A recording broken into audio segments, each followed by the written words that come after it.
Hey, welcome back. Well, as the Backyard Freemason, I have a proposal for you, my viewers. I've had several indicators, quite a few emails, some comments on my public videos that you would like to see me do a series of these 10-minute videos on Albert Pike's Morals and Dogma.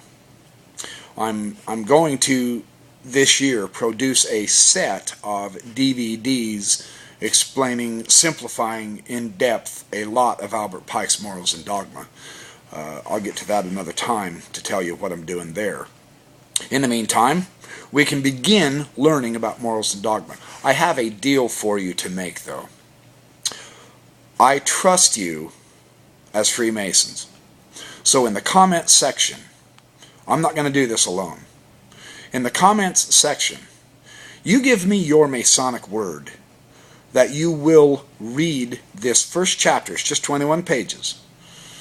I don't care if you don't read it all at one time. You will begin reading Pike's Morals and Dogma with the first chapter. Let's just take this elephant one bite at a time, one chapter at a time. It's not impossible. The thing that makes Pike so hard is he makes you think. Well, it's time to start using our brains and thinking. I will give you my Masonic word that I will do what I can to make as many videos as it takes to explain this first chapter to you from my position. I'm not the end-all be-all. No Freemason is. No single book is the final say-so on Freemasonry, as we all know. Unfortunately for you guys, I'm not the best qualified to do this. There are many Masons out there who are vastly more knowledgeable than I ever will be on Albert Pike, but I happen to have the camera. My only qualification, the authority I have for doing this is simply because I love to learn. And I've happened to have read Albert Pike. I read Pike before I even became a Mason, believe it or not, all the way through Morals and Dogma, which is interesting.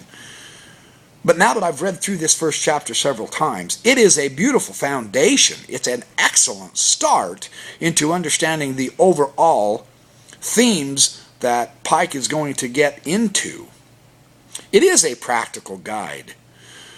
There's many different ways you can outline what this first chapter means. I have written out one outline, such outline right now, that I will share with you.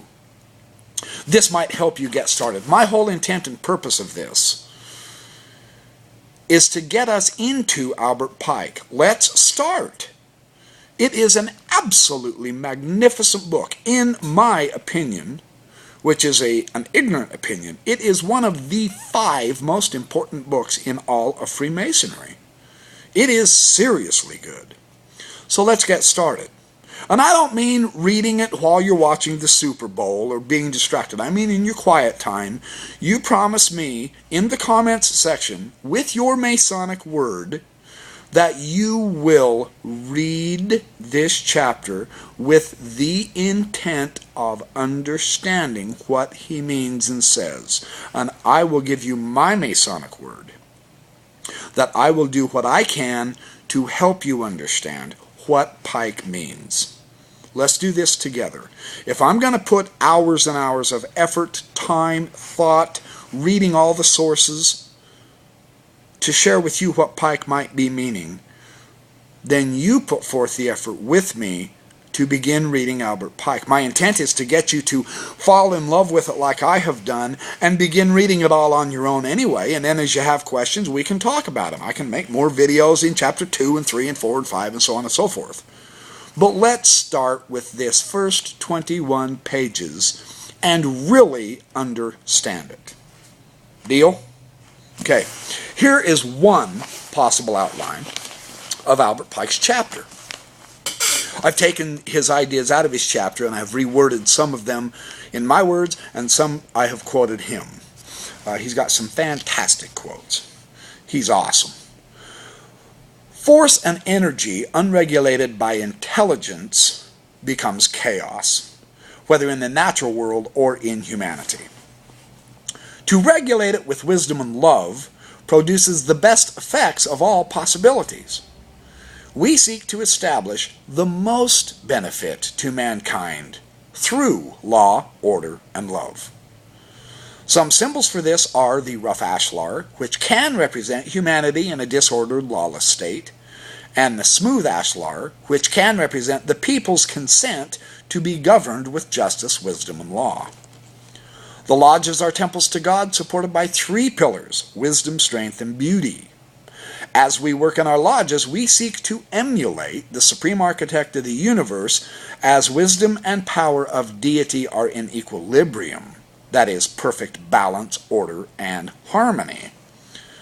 They are not right because they are his laws. They are his laws because they are right. We imitate the laws and workings of heaven through our work, through our lodges, the agendas we set for ourselves, our neighbors, communities, states, nations, and even into the world. We enter the lodge through 2 pillars, Jachin and Boaz,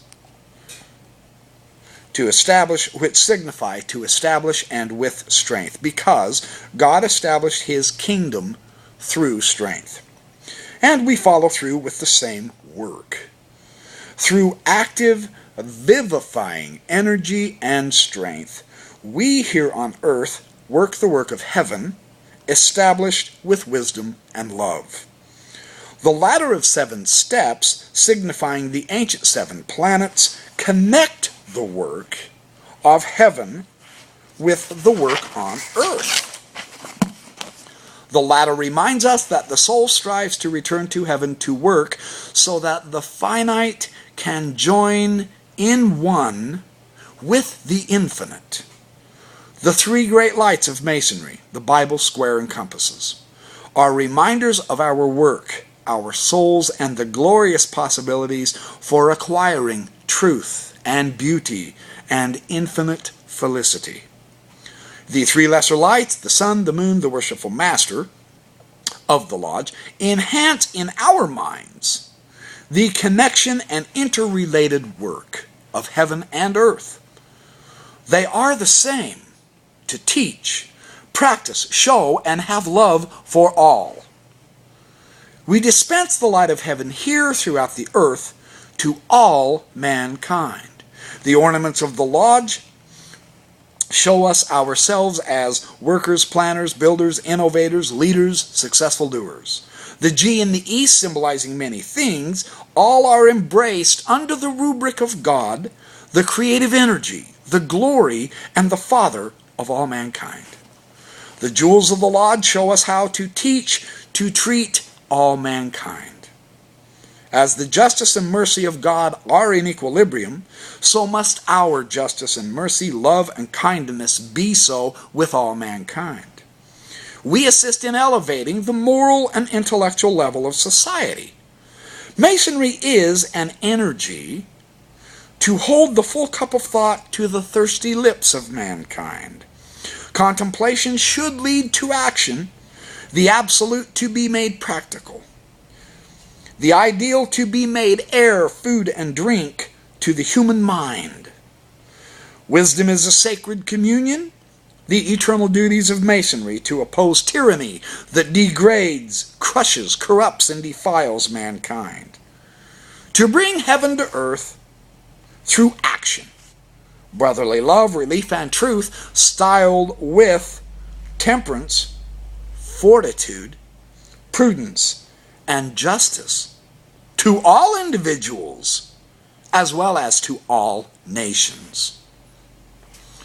That's one possible run-through of this first chapter. If you use this as a basis to read the first chapter, by that time I will be able to put together another outline and include other sorts of information that Pike included in his first chapter, and we can begin our wonderful journey into morals and dogma, into comprehending one of the truly great pieces of literature in the world.